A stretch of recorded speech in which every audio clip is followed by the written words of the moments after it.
اعوذ باللہ من الشیطان الرجیم بسم اللہ الرحمن الرحیم.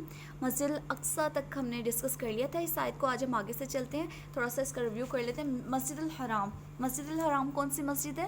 جہاں پر کسی کے اوپر بھی ظلم و زیادتی کرنا وہ حرام ہے, جانور کو بھگانا وہ بھی حرام ہے, ایون کہ کسی کو مارنا, کچھ گالی دینا, ہر چیز اللہ تعالیٰ نے حرام کرا دی. اس لیے اس کو حرمت والی مسجد, اللہ کے گھر کو حرمت والی مسجد اور مسجد الحرام کہا گیا, یعنی کہ جہاں پر خانہ کعبہ ہے وہ ہے مسجد الحرام. یہ جو فرسٹ والا ہے, سبحان الذی اسری بعبدہ لیلا من المسجد الحرام, کہ پاک ہے وہ ذات جو لے گیا اپنے بندے کو, آپ صلی اللہ علیہ وسلم کو اللہ تعالیٰ پاک ہے, لیلن رات کے ایک حصے میں, من المسجد الحرام مسجد الحرام سے. تو آپ صلی اللہ علیہ وسلم کہاں تھے؟ بیت اللہ کے اندر تھے, اور کس طرف لے گیا؟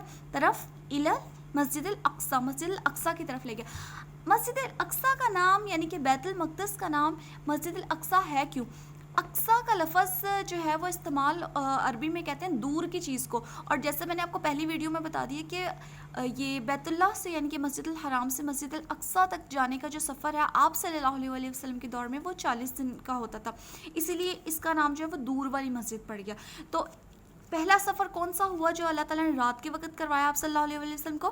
مسجد الاقصیٰ سے لے کر مسجد الحرام سے لے کے مسجد الاقصیٰ تک, یہ تو ہوا پہلا سفر آپ صلی اللہ علیہ وسلم کا. اور دوسرا سفر جو اسی رات میں ہوا تھا وہ مسجد الاقصیٰ سے 7ویں آسمان یعنی کہ معراج شریف کا, یعنی کہ ایک رات میں کتنے سفر ہوئے؟ 2 سفر ہوئے آپ صلی اللہ علیہ وسلم کے. اور کتنے ٹائم میں ہوا؟ بہت ہی قلیل مدت میں, جو ہمیں یہاں اس ورڈ سے لیلن رات کے ایک پہر سے پتہ چلتا ہے. اچھا آگے چلتے ہیں. اللہ تعالیٰ فرماتے ہیں بارکنا, برکت دی ہم نے. اب یہ جیسے بارکنا, برکت دی ہم نے, یہ کس چیز کے بارے میں بات ہو رہی ہے؟ مسجد الاقصیٰ کی بات ہو رہی ہے. بارکنا کے لفظ کو مزید الیبوریٹ کروں گی. برکہ عربی میں کہتے ہیں اونٹنی کے بیٹھنے کو.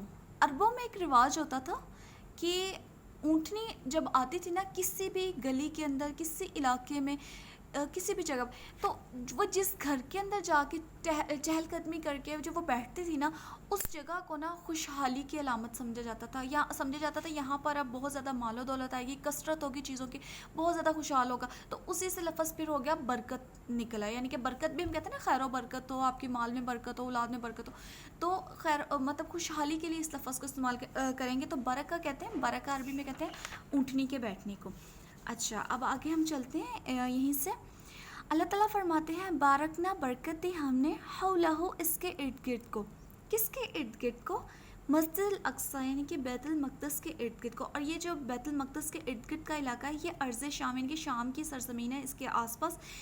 اس میں اگر ہم دنیاوی اعتبار سے اس برکت کے بارے میں بات کریں تو یہ اتنی اچھی فرٹائل زمین ہے نا, مسجد اقصیٰ کے آس پاس کا جو پورا جو ہے وہ علاقہ ہے, خطہ ہے, کہ یہاں پر پھل کثرت سے, سبزہ کثرت سے اگتا ہے یہاں پر, اور یہاں کا موسم انتہائی موزوں ہوتا ہے, بیلنسڈ ہوتا ہے, ہر چیز یہاں پہ بہت مطلب اچھی ہوتی ہے اور پھلتی پھولتی ہے. یہ اتنی اچھی زمین ہے. اور اسی سے اگر ہم دینی اعتبار سے اس برکت کے لفظ کو ڈیفائن کریں کہ اللہ تعالیٰ نے مسجد الاقصیٰ میں اور کیا کیا برکتیں رکھی اس کے آس پاس کے, فرمایا نا الذی بارکنا حولہ, وہ جو برکت دی ہم نے اس کے ارد گرد کو, یعنی کہ مسجد الاقصیٰ کے ارد گرد کو.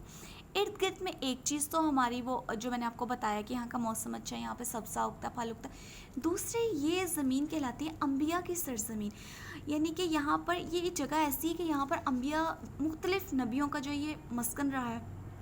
یہاں پر آپ کافی انبیاء کرام کی جو ہے وہ قبر مبارک بھی ہے, تدفین بھی یہاں پر ہوئی ہے.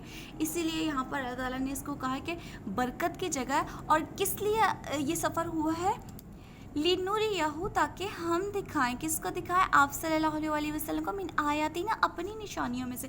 تو اللہ تعالیٰ نے اپنی نشانی یعنی کہ اس جگہ کی مبارک چیزوں کو دکھانے کے لیے آپ صلی اللہ علیہ وسلم کو یہاں پر بلایا.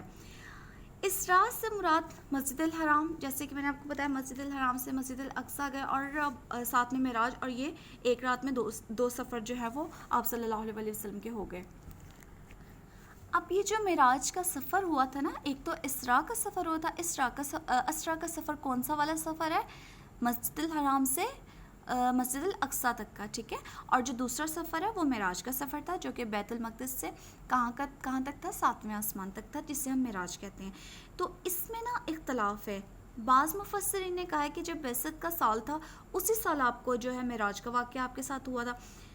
ایک قول کے مطابق یہ بھی ہے کہ جب نبوت کا 5واں سال تھا، اور ایک قول کے مطابق یہ ہے کہ جب نبوت کا 10واں تھا، اور ایک قول کے مطابق ہے کہ 12واں 13واں تھا. اس میں مطلب اس کے ٹائم پیریڈ کے اندر اختلاف ہے، لیکن جو واقعہ ہے وہ اس کا ذکر قرآن میں موجود ہے، حدیث میں اس کی تفصیلات ہے. یہ ایگزیکٹ یہ واقعہ جو ہے ہمارے نبی صلی اللہ علیہ وسلم کے ساتھ پیش آیا تھا. اور اس سفر کا بیسیکلی مقصد کیا تھا؟ مقصد اللہ تعالیٰ نے بتا دیا. کیا بتایا؟ لِنُرِيَهُ مِنْ آیاتِنَا، تاکہ ہم دکھائیں اس کو، کس کو؟ اپنے بندے محمد صلی اللہ علیہ وسلم کو اپنی نشانیوں میں سے. تو ہوا یہ تھا کہ حضرت جبریل علیہ السلام، میں نے بتایا تھا، براق لے کر آئے تھے. اب یہ براق کیا چیز ہے؟ حدیث میں آتا ہے کہ یہ جو جانور ہے نا براق کا، یہ گدھے سے بڑا اور خچر سے جانور تھوڑا سا چھوٹا ہے. یعنی کہ گدھے سے اس کا سائز جو ہے وہ تھوڑا سا بڑا اور خچر سے چھوٹا ہے.